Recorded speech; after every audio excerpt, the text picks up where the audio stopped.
Hello, beautiful people. Welcome back to our channel. Hours ago, Nnamdi Kanu's trial began in Abuja, and a lot of IPOB members and supporters of Biafra stood in solidarity in some parts of southeastern state, especially in Anambra, some part of Imo and Ebonyi.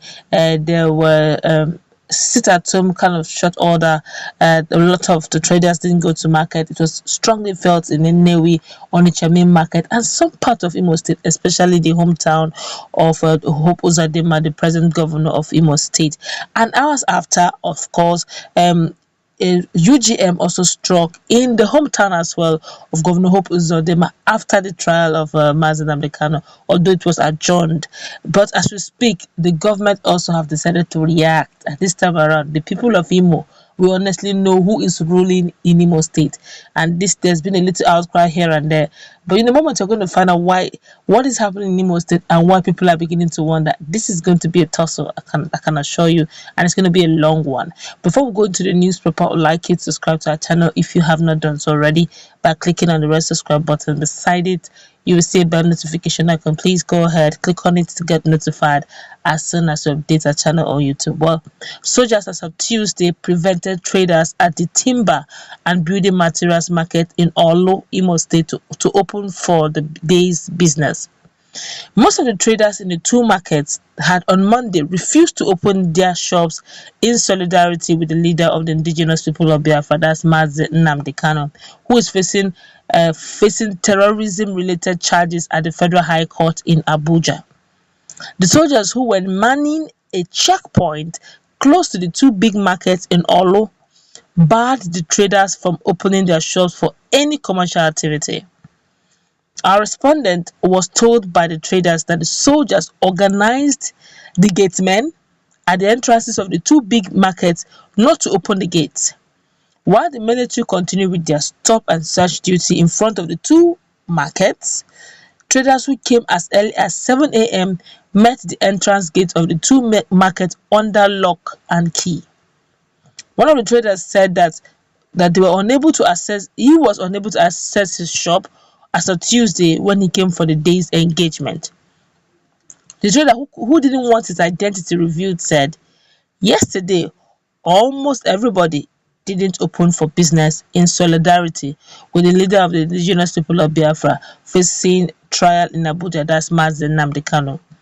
As we came today, soldiers prevented us from opening the two markets. We didn't even get into the market because the gates to the building material and timber market were under lock and key.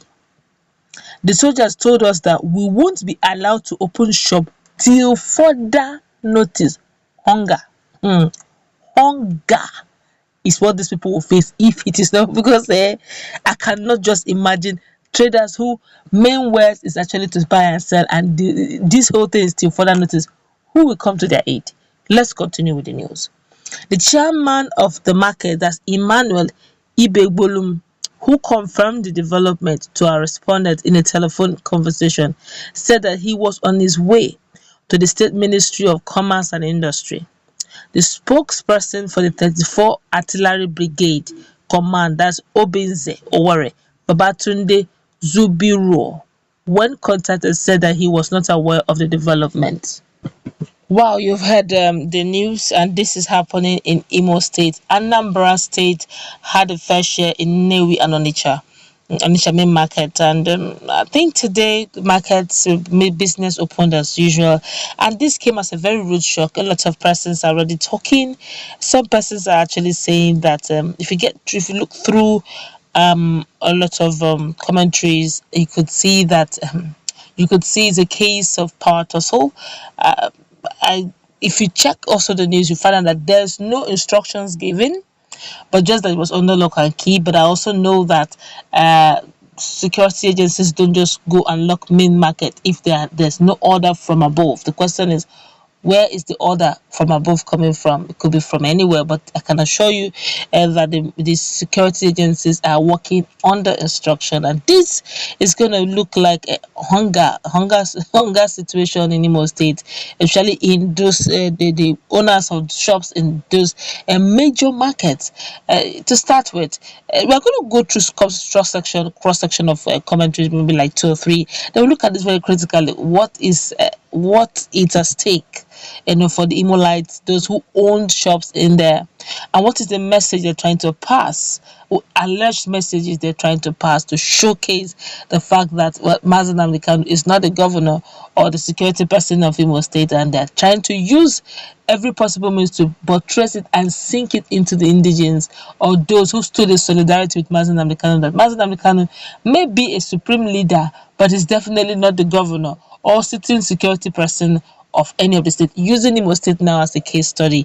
Yeah, but we're going to take construction of what people are saying here. This one here is saying, "Dear Governor Hope, please pity my people because you should have warned them beforehand not to lock up their shops for any reason in the first place.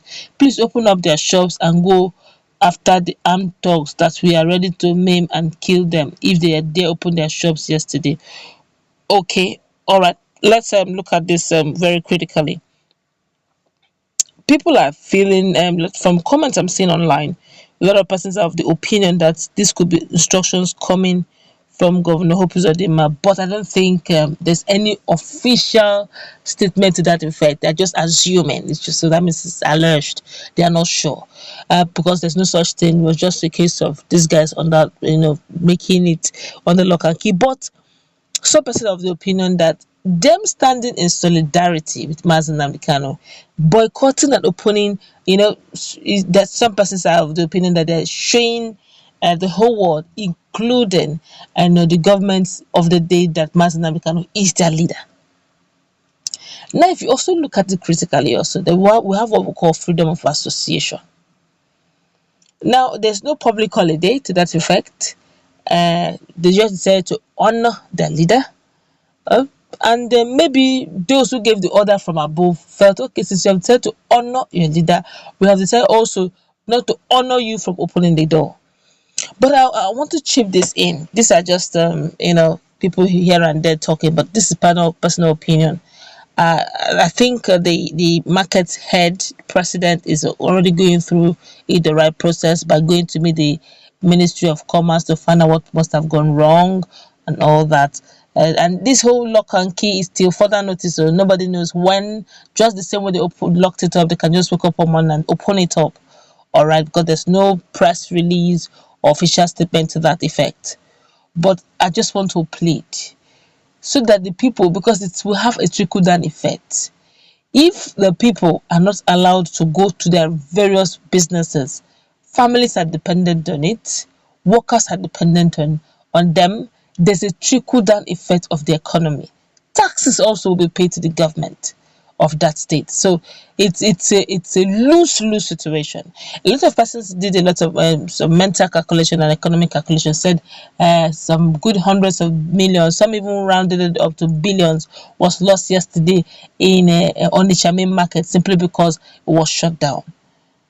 Tamper justice with mercy. Whoever it is that is involved should please consider the indigenes and the locals of Imolite and show them mercy and let these shops let it open up so that they can at least go through their regular businesses. That's what we're going to wrap it up.